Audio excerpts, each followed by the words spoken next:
Астанадан 40 шақырым қашықтықта Қойгелді дейтін шағын ғана ауыл бар.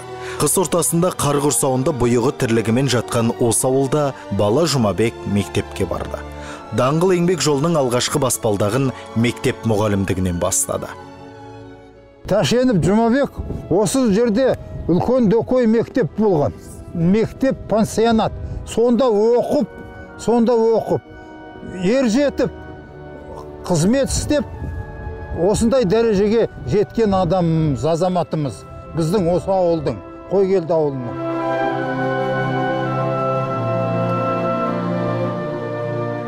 А потом он понял, что там... Ол бала кезінде мал бағуды емес, оқуды армандады. Жаяу жалпылай қалаға кетіп бара жатқанда, арбамен кетіп бара жатқан орыс отбасы кімнің баласысың деген. Жетіммін деп жауап беріп, жолаушылармен жетіп қалған. Қалада техникумға түсті.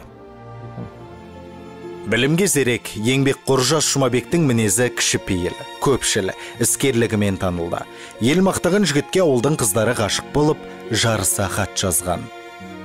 Мектепте Жұмабек ағамыз мұғалім болды. Мұғалім болғанда өзі биік адам, өзі бойы ұзын, көзі бадырақ, үлкен адам көрініп тұр ғой. Соның ішінде мұғалім болғанда ол бірінші көрінетін адам. Соған қыздар ғашық болады. Қандай сол қыз соған ғашық болмай? Сол қыздар соған ұялып хат жазады. Хат жазғанда соны менің шешеме береді. Менің шешем қазақтың қыздардың бірінші оқушы болды. Жұмабек Тәшенов өмірбаяны соны өзі. Сол кісі хаттарды оқиды. Сосын қай қыздарға жауабын береді. Соны ақырындап сол менің шешеме айтты: "Сен қанкеш менің тайный агентсің" деп. Сол мен ақырындап жүріп, шешем бірінші комсомол болған. Комсомолдың арасында сосын бірге олар ШКМ, школа коммунистической молодежи, қызыл юрта тіккі. Әсіне мығым шаруаға ширақ, елді сөзіне иландыра алатын Жұмабек Тәшенов қызметте тез өсті. Ауданда одан кейін облыста жауапты қызметтерде қайраткерлігімен танылды. 1952 жылы Ақтөбе облысының бірінші хатшысы қызметіне тағайындалды.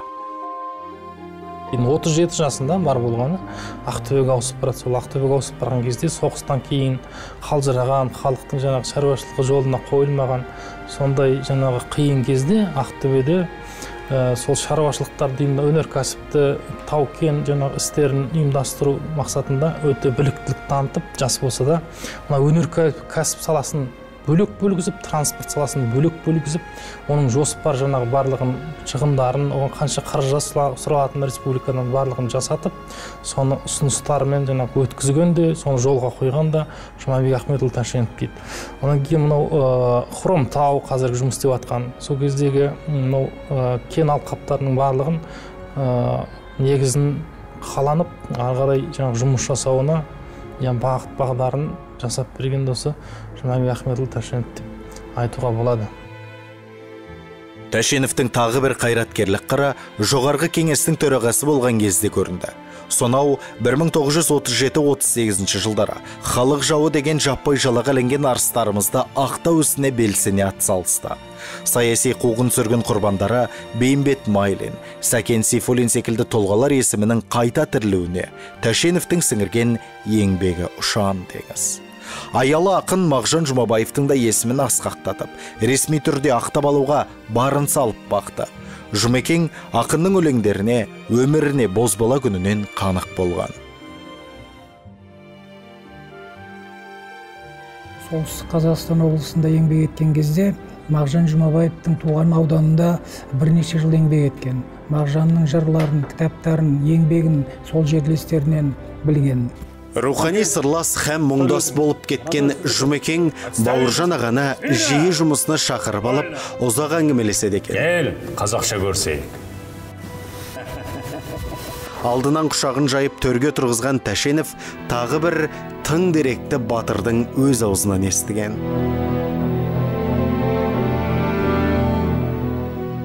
Жа, неге шақырдың? Қашанда уақыт қымбат. Әсіресе сенде ел басқарып отырған азаматтың әр минуты есептеулі. Біздей отставкадегі полковниктерге мән берме. Вопрос? Бауке, Мағжан Жұмабаев туралы өзіңізден бір ауыз білсем деп. Секрет сақтауға қалайсың? Сатқындық қанымда жоқ қазақ. Да. Соғыстан кейін қызмет бабымен Сібірде Мағжанды кездестірдім. Мағжан? Мағжан тірі ма? Тірі. Екінші рет кездестіруді Құдай жазбады. Кездесем деген уақытында кездесе алмадым. Мағжаннан тіріде айырылдым. Қалай сонда көке? Мағжан атылмаған ба? Өмірде не болмайды? Соғыста өлді дегендер де тірі шығып жатыр. Тут не бір секреттер. Тем более НКВД. Мағжан не айтты бұл?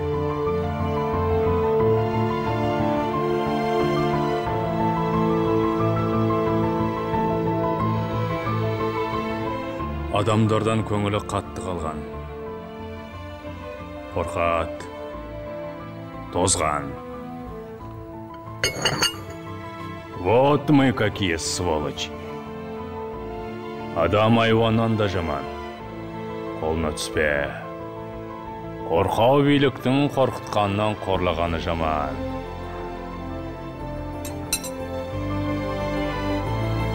Жұмабек ағаның соғыс ардагерлеріне құрметі ерекше болды. Бауыржан Момышұлының баспада ұзақ жылдар жатып қалған қолжазбасын кітап етіп бастырды. Баукеңе Кеңес одағының батыры атағын алғызып беруге тырысса да сәті түспеді. Есесіне Рейхстагқа алғаш болып ту тіккен Рахымжан Қошқарбаевтың атын асқақтатты. Тәшеновтің араласуымен сарбаздың ерлігі құжатпен дәлелденді. Енді ол арасында заманында Рахымжан өзінің қызметтерін бәрін айтады, қалай болып қалай қойған. Режим жүрді, ел танымайды мені анамды. Ақыр әйтеуір оған наградын бергізді ғой. Шымкентте жүрген кезде бір тойға барса, ортадан төмен қарай Жұмабек Ахметұлы отыр екен дейді. Соны көріп қалған жаңағы кіріп келген Бауыржан Момышұлы айтты дейді. Ай, халқым, мен батыр емес, батыр, нағыз батыр. Ана отыр ғой, сендер оны құрметтеп, жоғары қарай лайықты орнына отырғызыңдар деп жаңағы ұсыныс жасады дейді. Содан халық өре түрегеліп, оң кісіні апарып төрге жаңағы жайғастырған бір қызық жағдайлар болған дейді.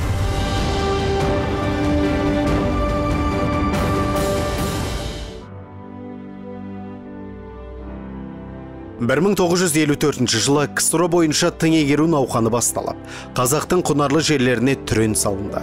Жолдамамен одақтың түкпір-түкпірінен 2 миллион адам ағылды.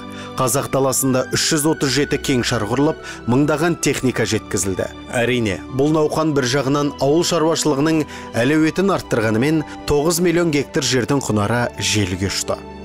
Жергілікті ұлттың мүддесі ескерілмей, 700 қазақ мектебі жабылды. Елді мекендер мен жер су атаулары өзгертілді. Ақмола қаласы Целиноградқа айналып, қазақ елі санаулы жылдың ішінде көп ұлтты мемлекетке айналып шыға келді.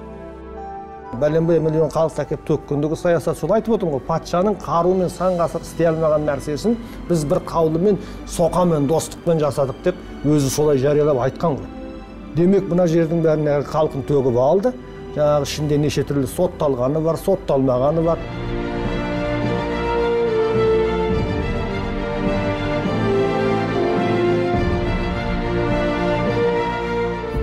Никита Сергеевич, вызывали? Жаз. Тың игеру саясатына орай кеңестер елінің түрмесіндегі айыпталушыларды ертеңнен бастап Қазақстан өлкесіне жер аудару мәселесі қолға алынсын. Тың егеру науқаны желеу болып, 1960 жылдары солтүстік өңірдегі 5 облысты қамтитын орталық тың өлкесі дейтін аймақ құрылды. Басшылары тікелей Мәскеуден тағайындалған, өз алдына дербес бюджеті бар алып құрылымға айналдыруды көкседі. Солай жасады да. Оңтүстік Қазақстан облысы мен Маңғыстау облысының да жағдайы қыл үстінде тұрды. Мәселе тек жер бөлу үстіне келіп тірелді. Үш аймақты өзге республикаларға бөліп беру жөнінде Мәскеуде өткен кеңес Тәшеновтің намысын оятты. Табанда қарсылығын көрсетті. Никита Сергеевич, жер мәселесі қазақтың конституция заңына ғана бағынады. Сен кім едің? Тоже мне кусkin убать. Я покажу всем предателям. Вот тогда будете знать Хрущева. Я хозяин земли. Я! Әділет ойыңыздан көрінбейді, амал не қалса дағы көңілмейлі. Бір тұтас республика Қазақстан жырымдап жермен суы бөлінбейді. Сонда тілімді мына қазақ алмады деп Хрущев қып-қызыл болып долданды кетті. Тәшеніп тайсалмады, қаһарынан кеткенде алпамыспен қобыланды. Ал себебі Хрущевтың о кезде Хрущевқа қарсы тұру оңай болмаған, бұл Сталиннен кейінгі толға болған. Білесіз, бұл біріккен ұлттар ұйымының о кезде Лига наций дейді, сонда сөйлегенде аяғындағы туфлиін шешіп алып үстел тұрған ғой. Бүкіл американдырыл кеткен. Я вам покажу Кускину мать деген. Жарты әлем шоршыған Хрущевтан қорыққан. Сөйткені азу алты қарыс, ешкімнің сөзін тыңдамайтын ақкөз Хрущевқа тайсалмастан қарсы тұрған Тәшеновтың қуаты қандай деп ойлаңыз. Сонда оған рух беріп тұрған не нәрсе? Ол мына туған жеріне деген, еліне деген махаббаты, әр үлкен сана, үлкен түйсік, үлкен ой ғой. Ол кешегі аруақтар оны демеп тұр ғой. Мына жерді беруге болмайды. Басқа. Ал егер сонда ол көне салса, Тәшеновке алтын жұлдыз да берілмеді. Одан да жоғары көтерілмеді. Арқасынан қағармеді, ол тайраңдап жүрмеді мысалы. Өзі жеке басына болса. Қазақ халқының мүддесін қорғаушы асыл азамат ретінде мансапқа бас имей халықтың мәртебесінің алдында, қазақ халқының даңқының алдында, тарихының алдында, намысының алдында өзінің азамат ретінде ұстай білген міне Тәшеновтың биіктігі осында. Ал енді Тәшеновке қазір Құдайға шүкір құрмет көрсетіліп жатыр. Мінекей барлық жерде мерейтой болып жатыр, кітаптар шығып жатыр. Астанада көшенің атын беті үлкен. Хрущев айтты, мен сенің қаулыңа қарамаймын. Мен ерегіскенде үкімді Москвадан шығартамындағы осылай ала салам деген ғой. Сонда Хрущевқа Тәшенов айтқан, сіз үйтетін болсаңыз, мен сізді Гаагада халықаралық сотқа беремін. Ол едім қазақ деген бір атаның тереңнен 4 мұхитты тулатармын, бұтарлап отар елдей жұтпақшы деп, мен сізді ай әлемге шулатармын деген. Жер берген Құдай дарқан қазағыма, көнбейді қи тұрқыға, мазағыңа, өтпейді ешкімнің өңішінен тас болып тұрып қалар тамағыңа деген. Маған десең, отқа өрттеп пісіріп же, түрменің түбін өттік, бәрібір бұл ойын жүзеге аспайды, мұндай мәселені айтпақ түгіл ош күн тәртібіне қоюға болмайды деп қасарысып тұрып алған. Қазақтың мақалы бар, туғаныңа тура айтсаң жақпайсың деп. Ал енді мінекей осындай ашық айтатын мәселелерін, осындай мінездерін, принципиалдық жақтарын әркім әр салаға жүгіртетін.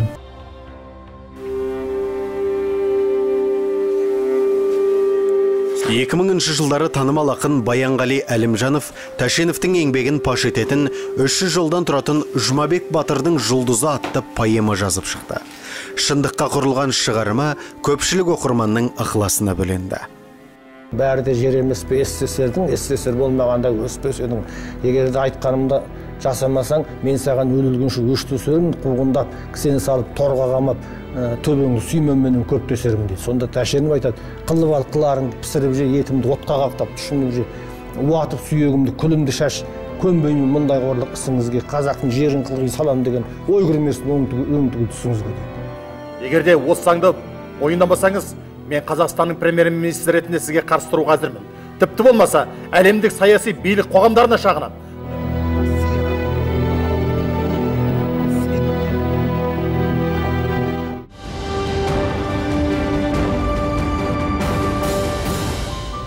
Мансаптан ұлттық мүддені жоғары қойған Жұмабек аға 5 ай жұмыссыз қалды. Онда да еңсесі түсіп, езілген жоқ. Ғылыми жұмыстармен айналысып, балаларының тәрбиесіне қарауға мүмкіндігі туды. Зайыбы Бәтес апай бәйтерегін құлатпады. Жұбатты, қолдады. Они прожили вместе более 45 лет. И сколько я себя помню... Атам мен әжем 45 жыл тату өмірден өтті. Есімді білгелі, мен олардың ренжіскенін көрген емеспін. Әжем өте білімді, мәдениетті, пікірін ақырын айтып, көзқарасын ашық айтып отыратын.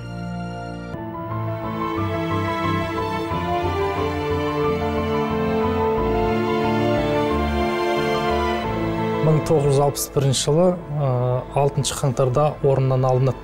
сонда 2 ақбеттік айыптау жаңағы жасалған. Оны біздер мынау Жұмабек Тәшеновтің қоғамдық саяси қызметін өмір тарихы зерттеу барысында президент мұрағатынан тауып алдық.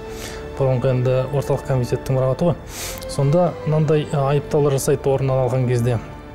Мемлекеттің есебінен жомарттық жасады дейді. Оның астарында мемлекет және қоғам қайраткері, өнер қайраткерлеріне үй бергізген. Соны жаңағы қаралап бетіне басады. Өйткені ол үй қазақ қайраткерлеріне тиіп кеткенде партапараттағы мынау чиновниктерге тимей қалған ғой. Шынында да Жұмабек Тәшенов шығармашылық адамдарына, дарынды тұлғаларына пайдалы іс жасауда белсенділік танытты. Министрлер кеңесінің төрағасы болып тұрғанда, ол Алматыдағы Қабанбай Батыр көшелерінің қиылысындағы 120 пәтерлік үлкен жаңа технологиямен салынған үйді түгелімен өнер мен әдебиет қайраткерлеріне бергізді.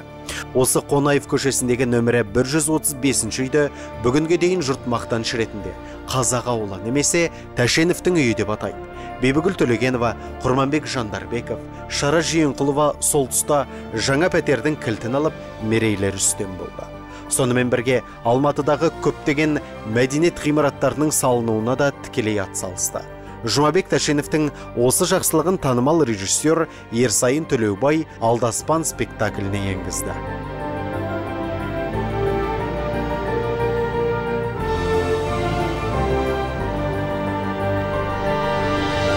Бірде үкімет басшысының қабылдауына келген актриса, цирк өнерінің негізін қалаушы Гүлжахан Жанасбаева Тәшеновке үрке кіріп, шаттанып шығады. Рахмет. Басқа одақтас елдің бәрінде цирк өнері ашылған. Тек бізде Қазақстанда жоқ. Бұл да басты мәселе. Айналайын қарындас. Мына сенің жоспарың. Бүгінгі мен азаматпын деген әрбір ер жігіттің ойында жоқ жоспар. Қазақтың қыздарының ерлігі әлеммен мәншүкпен бітті ма десен,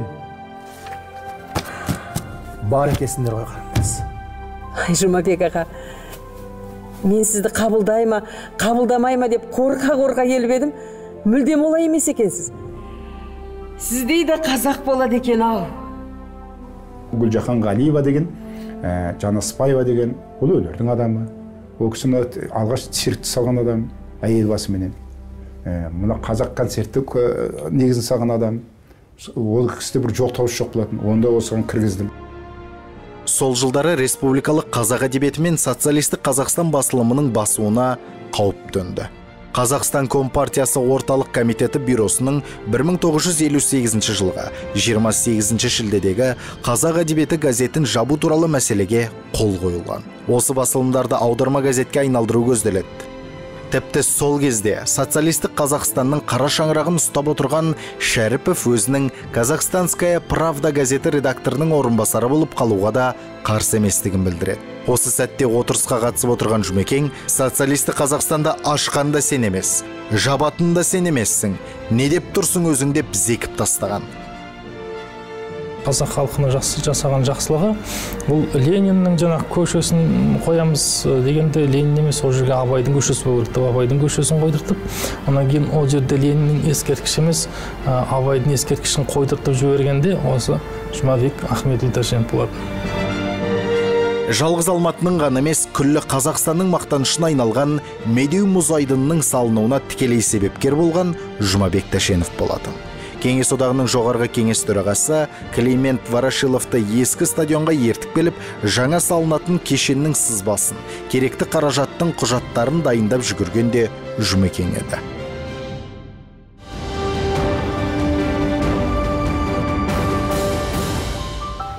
Сөйтіп, Республика министрлер кеңесінде бір жылға жетер-жетпес уақыт жұмыс істеген Жұмабек Тәшеновті Оңтүстік Қазақстан облыстық атқару комитеті төрағасының орынбасары қызметіне төмендетіп жіберді. Алайда, мансабынан айырыламын деп ешкімнің алдында иілмеген тұлғаның мерейі оңтүстік өңірде артпаса мұқалған жоқ. Дереу өңір экономикасын дамытуға білек сыбана кірісіп, бар күшін сарп етті.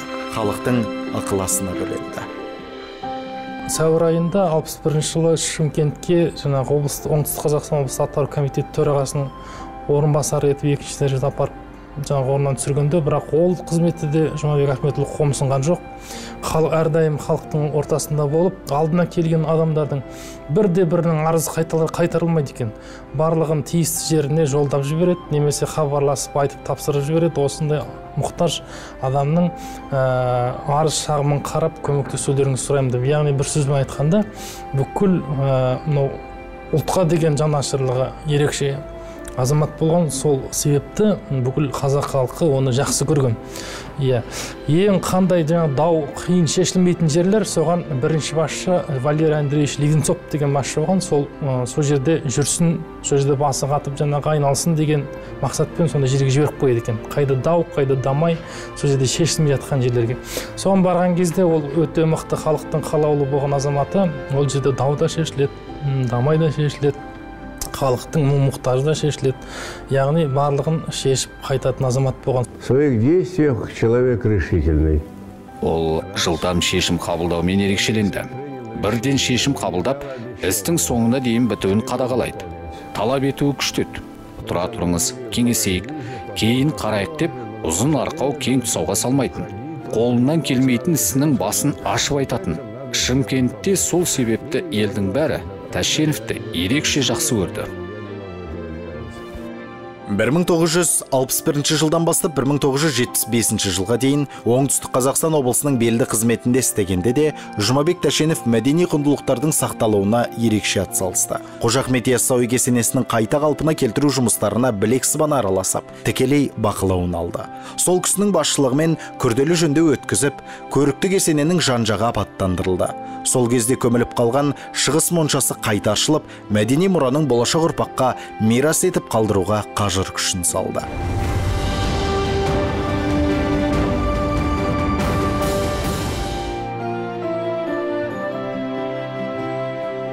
Тәшенев бір кездері биліктің шорбасына шыққанда өзін қолдаған, қолпаштаған, кейін қызметі көтерілген ізбасарларының пенделігінде көрді. Алдаспан спектаклінде осы тұс шығармашылық тұрғыда әсерлі әспеттелді.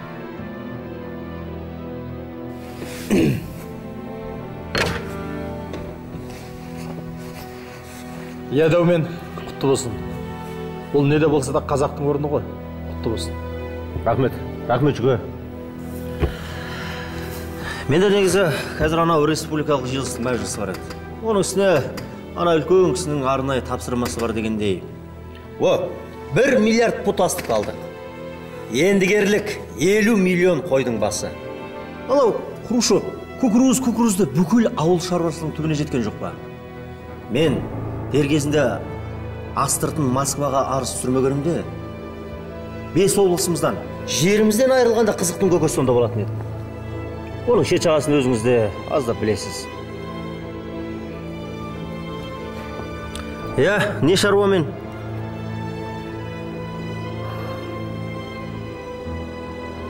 Талай жыл қызметтес болған жан едік. Кім болмаса, отыр деуге де жарамады.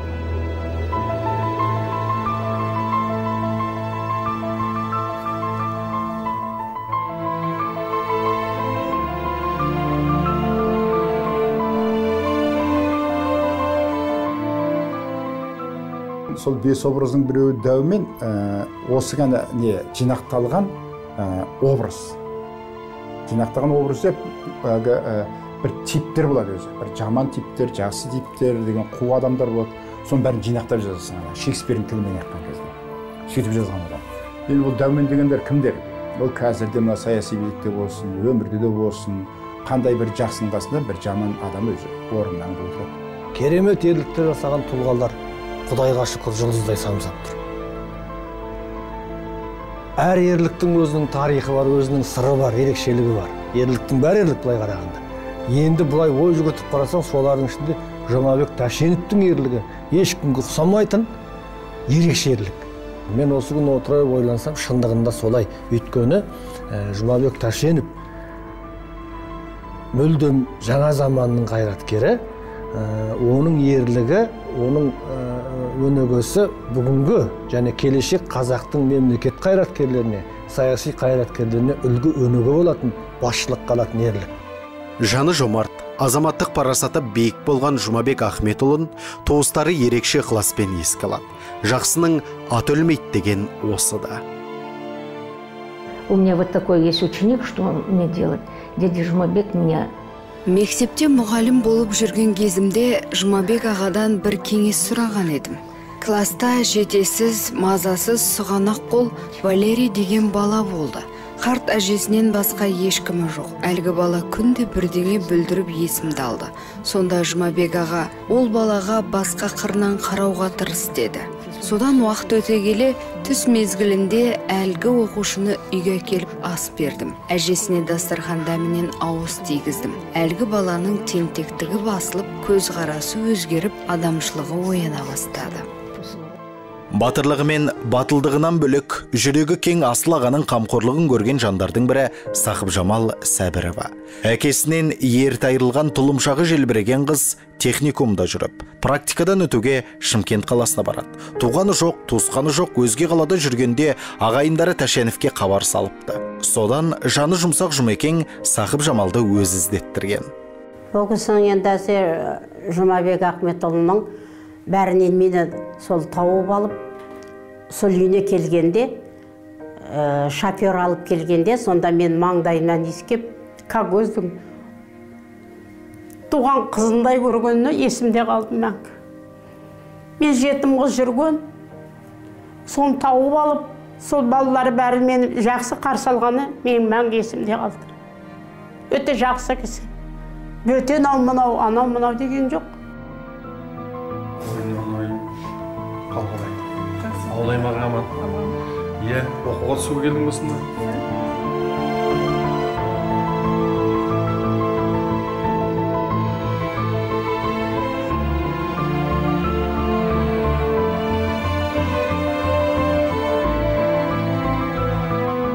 Сол кезде Қазақстан, менің Қазақстаным деген деп жазған ұран әніміз еді.